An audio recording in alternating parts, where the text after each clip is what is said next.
안녕하세요. 지금 시간에는 행정법에 관한 소개하겠습니다. 행정법이 뭐냐 그러면 말 그대로 행정에 관한 법률이다. 행정에 관한 법률이다. 이렇게 표현을 할 수 있는데, 그럼 일반적으로 행정하면은 상권 분립이 기억나죠, 그죠? 입법, 사법, 행정 이게 있을 때 그럼 행정의 의미가 뭐냐? 입법, 행정, 사법. 그래서 일반적으로 얘기할 때 입법에 대한 정의를 하고 사법에 대한 정의를 하고, 행정은 입법도 사법도 아닌 그 외의 것이다 해가지고 공제설 내지는 수고설이 일반적으로 얘기되어지죠. 그래서 어쨌든 행정은 입법도 아니고 사법도 아닌 것을 행정이라고 한다. 그럼 행정법이 뭐냐? 행정법에서는 입법도 사법도 아닌데, 여기 이제 법률은 세 가지를 보통 얘기합니다. 제일 먼저 조직에 관한 법률이다. 조직에 관한 법률이다. 그 다음에 작용에 관한 법률이다. 작용에 관한 법률은 일반적으로 그냥 여러분이 잘 아는 처분으로 기억하시면 돼요. 그 다음에 구제에 관한 법이다. 그래서 행정법은 행정조직법, 행정작용법, 행정구제법이 있겠죠. 그죠? 그래서 행정법의 구성은 조직, 작용, 구제법이다. 그럼 행정조직법은 헌법에서도 배웠듯이 국가조직에 대해서는 헌법에 나오죠. 그 다음에 정부조직법도 있을 거고, 지방자치법에 지방자치단체에 대한 조직, 그 다음에 공무원법 등에 두루 있겠죠. 그 다음에 행정작용법은, 작용법은 처분에 관한 거니까 가장 대표적인 게 허가, 건축허가, 그 다음에 인가, 이런 것들을 담고 있는 거니까 일반적으로 분산되어 있죠. 건축법, 의료법, 식품위생법, 도로교통법. 그 다음에 구제법은 국가로부터, 즉 행정작용으로부터 침해당했을 때 적용되는 법률이죠. 대표적인 게 국가배상법이 있고, 그 다음에 행정심판법과 행정소송법이 있겠죠. 심판법과 소송법이 가장 대표적인 소송 절차에 관한 규정이 적용되는 거고, 기본 원리로는 민주국가 원리, 법치국가 원리, 복지국가 원리, 사법주의 및 지방분권주의 원리 등이 있겠죠. 특성으로는 이제 획일평등하다. 국가나 지방자치단체가 국민을 대할 때에는 평등하게 되고 획일적으로 되어야 된다는 거. 그리고 강행성이 있다는 거죠. 그리고 국가의사는 일반 국민의 의사보다는 작용에 있어서는 우월한 의사를 가지고 있다. 그러므로 강제력을 가지고 있다는 거죠. 권리 의무의 특수성은 일반적으로 어떤 얘기를 하는 거냐면 이전이 자유롭지 못하다는 얘기를 합니다. 그래서 제일 먼저 행정조직법이 나와요. 행정조직법. 행정조직은 일반적으로 국가냐 지방자치단체의 문제죠. 그래서 제일 먼저 나오는 게 국가조직법. 국가조직법은 헌법에도 있지만은 정부조직법이 있죠.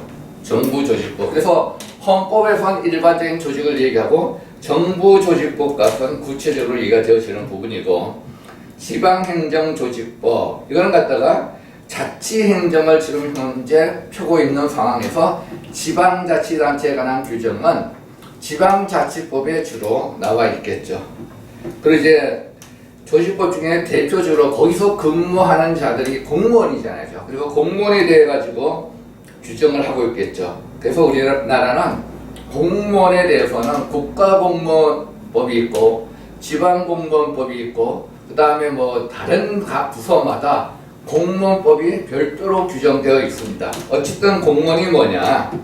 국가나 지방자치단체 기관으로서 공무를 담당하고 공법성에 일치한 권리와 의무를 가지는 자를 말합니다. 지위는 국민 전체에 대한 봉사자로서 국민에 대한 책임을 집니다. 그럼 공무원 제도는 원래 일반적으로 역관제도와 성적제도를 해서 두 개가 구분이 되죠. 역관제도는 전리후로 얘기하는 거고, 성대에서 이긴 자가 들어가면서 다 데리고 들어가는 게 역관제고, 성적제란 얘기는 우리가 현재 국가공무원이라든가 지방자치단체 공무원 같은 경우 시험을 봐서 뽑는 경우가 있죠. 이런 경우는 정치적 중립이 인정되는 성적제를 의미하는 거고, 그럼 우리나라 공무원 제도는 뭐냐? 그래서 직업 공무원 제도가 정착되어 정권이 교체되어도 이런 일반 공무원들은 뭐냐, 신분이 보장되게 되어 있죠. 그다음에 공무원은 직무를 성실하게 수행하기 위해 법령을 준수하고 직무에 전념하고 친절 공정하며 비밀 엄수 등 직무상의 의무를 지게 됩니다. 그 다음에 이제 두 번째 얘기되어지는 게 행정작용법이에요. 행정작용은 원래 우리가 가장 대표적인 게 작용하면 허가, 인가, 특허, 이걸 가장 대표적으로 얘기를 하겠죠. 어쨌든 행정작용법.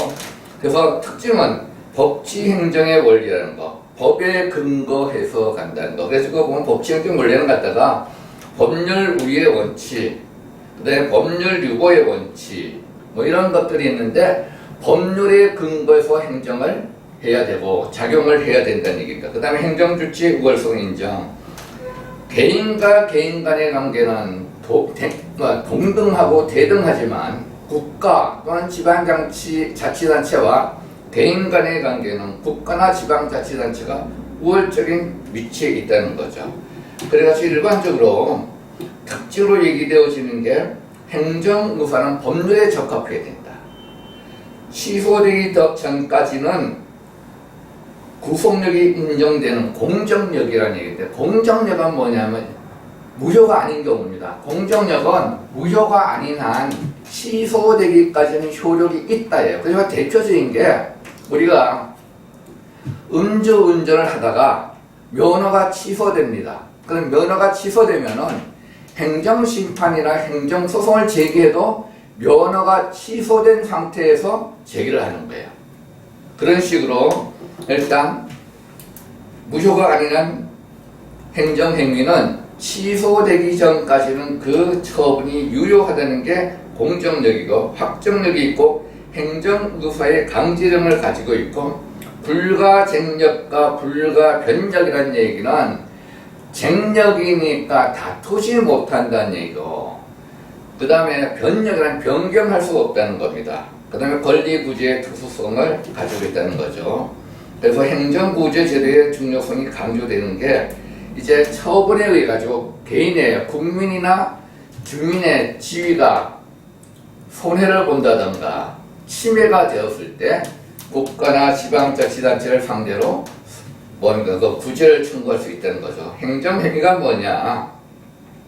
행정행위는 거 보시면은 행정 주체가 국민보다 우월한 지위에서 국민에 대하여 명령 강제하고 권리 이익을 부여하는 법의 집행을 말하고, 일반적으로 행정처분이라고 얘기하죠.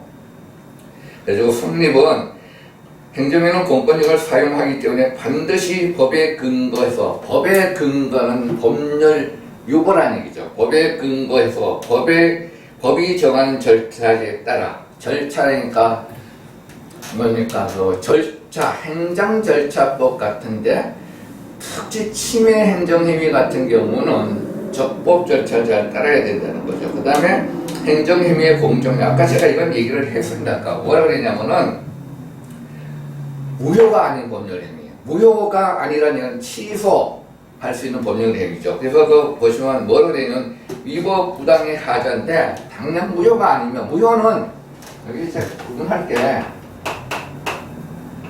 무효, 취소가 있어요. 무효는 언제나 누구든지, 이것만 기억하시면, 언제나 누구든지 주장하는 게 무효예요. 그러니까 처음부터 당연 무효는 어느 때고 주장할 수 있고 언제든지 주장할 수 있고 어느 누구나 주장할 수 있는 거예요. 근데 취소는 취소권자가 기간 내에 해야 돼요. 기간 내에 취소하게 되는 거죠. 그러니까 무효인 경우에는 공정력이 인정이 안 됩니다. 취소할 수 있는 행위인 경우에 공정력이 인정되기 때문에 표현을 당연 무효가 아닌 한 기간에 의해 취소나 변경이 있기 전까지는 일단 유효하고 적법한 것으로 추정되고 그 효력을 부인할 수 없다. 이 얘기는 뭐냐면은 취소할 수 있는 행위를 취소권자가 취소하기 전까지는 유효하다는 겁니다. 유효하다는 것. 그래서 우리가 보통 세금 부과를 해요. 세금 부과를 하는데 이게 쉽게 가면은 100만 원 내야 될 거를 100만 원 더해가지고 200만 원을 부과를 해요. 그럼 200만 원을 부과하면 우리가 부과를 할 때는 200만 원을 납부를 하는 거죠. 그죠? 근데 이제 이거 낼 때 무슨 소리냐? 내가 낼 때 100만 원이니까 100만 원만 납부할 수 있다. 이건 안 된다. 즉 처분권자가 100만 원으로 해주기 전까지는 200만 원 내고 200만 원 낸 다음에 100만 원을 내가지고 다퉈야 돼요. 취소를. 그 100만 원이 취소됐다. 그러면 이제 부당이득 반환으로 청구가 되는 게 행정행위에서 공정력에 관한 얘기입니다. 그 다음에 이제 행정구제법. 이 행정구제법은 일반적으로 사전구제와 사후구제가 있죠. 사전구제는 대표적인 게 헌법에도 나오는 그 청원제도가 가장 대표적으로 보시면 돼요. 사전구제는 청원제도 같은 걸 대표적으로 보게 되고, 그 다음에 이제 뭐 민원 같은 거 넣는다던가 이런 거, 청원. 근데 어쨌든 사전구제인데 이거 좀 조심해야 될 게, 청문 같은 경우는 어떤 부분이냐면 분립처분을 할 때 그 청문 절차를 걸치게 됩니다. 쉽게 가면 면허를 취소한다던가 하면은 분립처분이 되잖아요. 그런 거 갖다가 청문 절차를 거치는 거죠. 그리고 청원 했는데, 청문은 행정주체가 정책을 결정할 때 당사자나 이해관계인 등을 소환하여 의견을 듣는 것으로 공청회가 대표적인 예이다. 이는 효율적인 행정과 비용의 낭비를 방지하여 국민이 직접 참여하는 행정의 민주화를 실현할 수 있다. 그 다음에 청원은 자신의 희망사항을 문서로 국가기관에 진술하는 것으로 국가기관은 청원에 대한 심사 의무가 있다는 거죠. 그 다음에 민원처리제도, 옴부즈만 제도가 있고, 그 다음에 이제 국민권익위원회, 이걸 가지고 이제 우리는 옴부즈만 제도로 보지 않느냐, 이게 옴부즈만 제도가 아니냐 하고 얘기합니다. 어쨌든 국민권익위원회 설치 근거는 국민고충처리위원회, 국가청렴위원회, 행정심판위원회 등을 국민권익위원회로 합쳐가지고 국민에 대한 권익구제 청구를 일어나여 신속한 행정 서비스 할 수 있도록 했다. 그래서 시험 같은 행정심판 같은 거는 국민권익위원회에서 하게 됩니다. 그 다음에 주요 업무는 위법 부당한 행정처분, 접수거부, 처리 지연 등 소극적 행정행위에 불합리한 제도나 지책에 대한 시정 및 개선 공고 등을 담당하고 신청에 의한 조사만이 가능하다. 사전 심판은 불가능하고 감사나 다른 범죄에 의해 불법 절차가 진행 중인 사항은 심사 대상에서 제외된다. 행정위에 무효 취소할 수 없다는 점에서 옴부즈만과 동의하다. 즉 뭐냐면은 처분청이 아니기 때문에 그걸 갖다가 취소할 수 없다는 겁니다. 처분청이 해야 되는 거는 처분청이 해야지 국민권익위원회가 할 수 없다. 이 얘기고, 그 다음에 이제 나온 게 행정상 손해전보제도입니다. 근데 손해전보제도에 두 가지가 있어요. 손해배상과 손실보상제도가 있죠. 적법 행위에 의해서 하는 게 손실보상이고, 위법 행위에 대한 게 손해배상이죠. 그래서 일반적으로 우리가 손해가 발생했다. 손해가 발생했을 때 위법이냐, 그 행위가 적법이냐, 이게 적법의 대표적인 게 뭐냐면 수용입니다. 신도시 같은 거를 만들기 위해 가지고 국가가 개인의 재산을 수용하는 경우는 법에 의해서는 적법인가 되고, 위법은 민사에서도 똑같은데 이건 갖다 바로 뭐가 되면 손해배상이에요. 이건 갖다가 적법이니까 손실보상이 되는 거죠. 손실보상. 그래서 이거 최고죠. 먼저 손해배상, 공무원에 위법한 직무행위나 국가 또는 공공단체가 관리 경영하는 사업 또는 설비의 설치, 관리 등으로 인하여 개인에게 손해를 입혔을 때 국가 또는 공공단체가 그 손해를 배상해 주는 제도이다. 그런데 여기 갖다가 국가나 지방자치단체보다 좀 넓은 의미로 공공단체가 들어가 있죠. 그 다음에 손실보상제도입니다. 손실보상제도는 적법한 행위예요. 그래서 적법한 공권 행사로 개인의 사유자서 재산에 대한 특별한 희생이 발생했을 때 국가나 공공단체가 그 희생을 보상해주는 제도입니다. 이런 결국 뭐냐면 사회정의 및 공평부담의 원칙에 따라 특별한 희생에 대한 구제 제도이다. 이 근거는 헌법 제23조 3항에 나와 있죠. 그죠? 뭐라고 되어 있냐면 공공필요에 의한 재산권의 수용, 사용 또는 제한 및 그에 대한 보상은 법률로 수호하되 정당한 보상을 지급하는 정당한 보상입니다. 그래서 손실보상의 요건은 공공필요에 의한 재산권의 수용, 사용, 제한이어야 된다.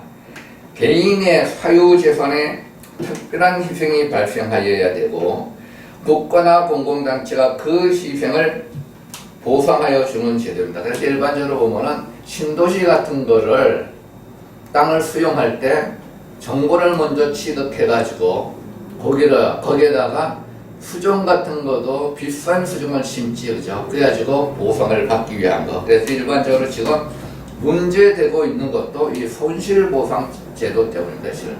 만약에 수용할 때, 개인의 땅을 수용할 때 손실보상을 해야 되니까 그 손실보상의 범위는 정당한 보상이어야 된다. 그래서 정당한이라는 표현이 있다는 겁니다. 그 다음에 행정쟁송 제도가 나와요. 행정쟁송은 두 가지죠. 두 가지인데 뭐가 있냐면 행정심판과 행정소송이죠. 행정심판과 행정소송. 그래서 기억하시는 거라고 할 때 심판, 소송인데 심판은 행정청에다가 상급 행정청에다 하는 거고 소송은 법원에다 하는 거예요. 근데 거의 절차는 행정소송법의 절차가 행정심판법에 준용된 거 많죠. 근데 어쨌든 거 보시면은 흠 있는 행정작용이나 행정청의 의무 위반으로 말미암아 권리나 이익을 침해당한 자가 관할 행정청이나 법원에 그 행정처분의 취소 변경을 청구하는 제도인데 행정청에 하는 것은 심판이고 법원에 하는 것은 소송이 되겠죠. 그래가지고 행정심판 제도인데 행정기관이 위법하거나 부당한 행정처분이나 그 밖의 공권력의 행사, 불행사 등으로 인하여 국민이 권리를 침해받았을 때 권익을 침해당한 자가 행정기관에 대하여 그 시정을 구하는 절차를 말합니다. 그래서 어떻게 보면은 행정청에서 하는 거기 때문에 자기들이 한 처분에 대해서 시정하는 걸로 보시면 돼요. 행정심판은. 그래서 그 보시면 뭐냐면 행정기관이 자기 반성에 의해 자율적으로 잘못을 시정하는 기회를 부여하는 제도로 사법적 절차보다 간편하게 분쟁을 해결할 뿐만 아니라 행정기관의 전문성을 활용할 수 있는 제도이다. 그래서 일반적으로 행정심판을 가는 게 빠릅니다. 빨라요. 또 이제 그 청구 자격, 행정처분이나 작용의 직접적인 상대방 또는 영향을 받은 사람 누구나 청구할 수가 있죠. 그리고 청구 기간은 여기 보통 보면 있음을 안 날부터 90일, 처분이 있은 날로부터 180일 이렇게 되어 있어요. 있음을 안 날로부터 90일, 처분이 있은 날로부터 180일. 절차는 행정심판 접수 하게 되면 행정심판위원회에 회부가 되고 행정심판위원회에서 행정심판 청구 사건을 재결을 하는데, 그래서 일반적으로 행정심판에서 나오는 재결이고 소송에서 나온 거는 판결이죠. 그래서 어쨌든 재결이 나온다. 그 재결에 대해 가지고 다시 소송을 갈 수도 있고 항고를 할 수도 있고 그렇게 되겠죠. 그 다음에 행정소송, 위법한 처분이나 부작위로 인한 국민의 권리나 이익의 침해에 대한 최종적으로 법원에 구제를 청구하는 제도입니다. 종류에는 항고소송, 당사자 소송, 민중소송, 기관소송 등이 있죠. 그 다음에 행정심판의 재결과 행정소송의 판결의 종류는 각하재결 또는 각하판결, 기각재결, 기각판결, 인용재결, 인용판결, 사정재결, 사정판결. 그래서 여기서 대표적으로 일반 민사소송이나 형사소송과 다른 것은 사정판결, 사정재결입니다. 근데 이건 좀 설명을 제가 하겠습니다. 종류에 항고소송이 있어요. 항고소송은 처분에 관한 겁니다. 항고소송은 그냥 이게 거의 일반적인 건 처분에 관한 걸로 보시면 돼요. 처분에 대해서 소송하는 게 항고소송. 당사자 소송은 대등한 관계에 있다는 거예요. 당사자 소송은 즉 행정청과 그 개인이 대등한 관계인 게 당사자 소송. 민중소송 이건 단체로 하는 거고, 기관소송 이건 기관과 기관이 하는 거고, 행정심판의 지결과 판결의 종류의 각하. 우리가 일반적으로 행정심판이나 행정소송은 기본적으로 그냥 소송으로 소를 갖다가 제기를 하지, 그죠? 소 제기를 하면은 법원이 요건을 심사하잖아요. 요건을 심사했을 때, 요건 심사할 때 요건이 안 갖춰졌다 그러면 이게 각하예요. 이거 갖다 제가 표현할 때 이렇게 보통 씁니다. 그다음 요건을 갖춰줬어. 갖춰졌으면은 이제 내용을 보잖아요. 청구 이유. 청구 이유를 받았지, 청구 이유를 이제 판단하는 거죠. 판단해가지고 이유가 있다 그러면 이건 인용이에요. 그런데 이유가 없다 그러면 기각이 됩니다. 근데 일반적으로 민사나 형사는 소를 제기하면은 요건 심사해가지고 각하하던가 청구 이유를 보겠죠. 근데 각하는 요건 미비입니다. 요건 불비.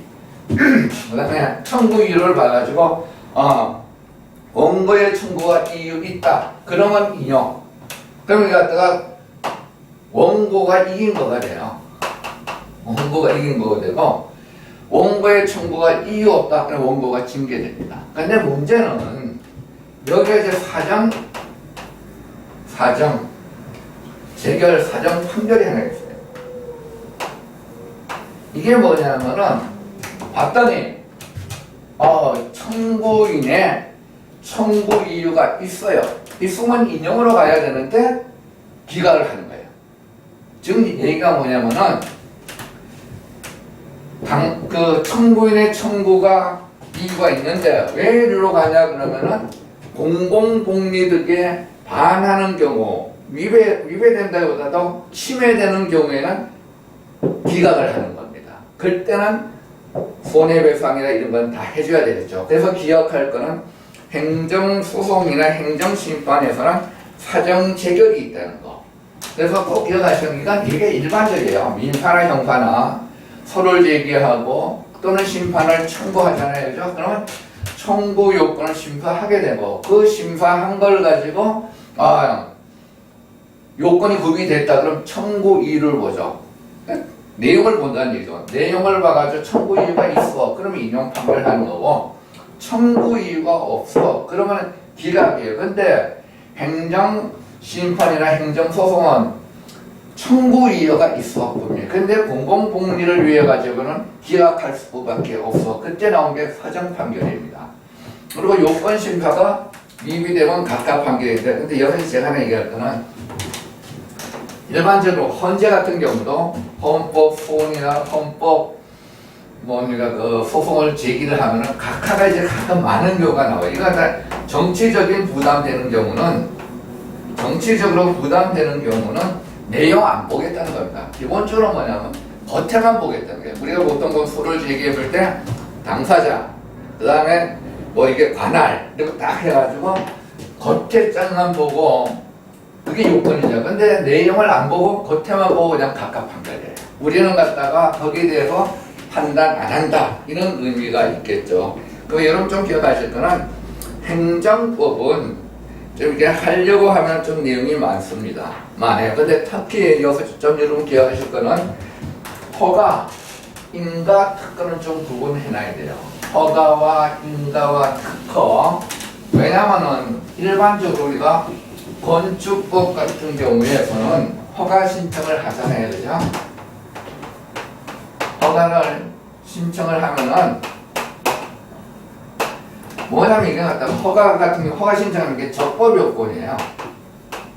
적법이라는 얘기는 법에 의해 가지고 모든 게 갖추어졌으면 허가해줘야 돼요. 근데 신청하는데 이게 허가가 위법이에요. 이건 갖다가 불허가는 거예요. 그 다음에 기억하실 건 허가, 그 다음에 인가 같은 거. 인가 같은 거 원래 갖다 어떤 뭡니까? 보충행위라 그럽니다. 보충행위.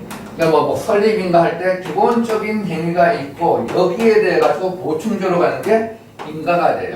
그 다음에 특허는 개인에게 권리를 부여하는 경우가 있어요. 특히 그 대표적으로 예를 드는 게 뭐가 있냐면 대한민국 국민이 자격이 주어지는 것 같은 거, 기아 같은 것도 특허로 보는 경우도 있습니다. 어쨌든 나중에 좀 깊이 있게 하실 때는 허가, 인가, 특허 같은 걸 좀 봐놓을 필요가 있고요. 그래서 이제 행정법에 보면 어떻게 보면 내용이 처분에 관한 것이기 때문에 많을 수가 있습니다. 그리고 그거 보시면 행정소송에 해당하지 않는 것 해가지고 민중, 항고, 기관, 민선 때 그러면 항고소송도 제가 아까 얘기했어요. 처분에 대한 거라고 했잖아요. 그죠? 처분에 대한 거. 그런 식으로 되어 있다는 거 좀 기억해 주시길 바라고 좀 쉬었다가 형법 하겠습니다.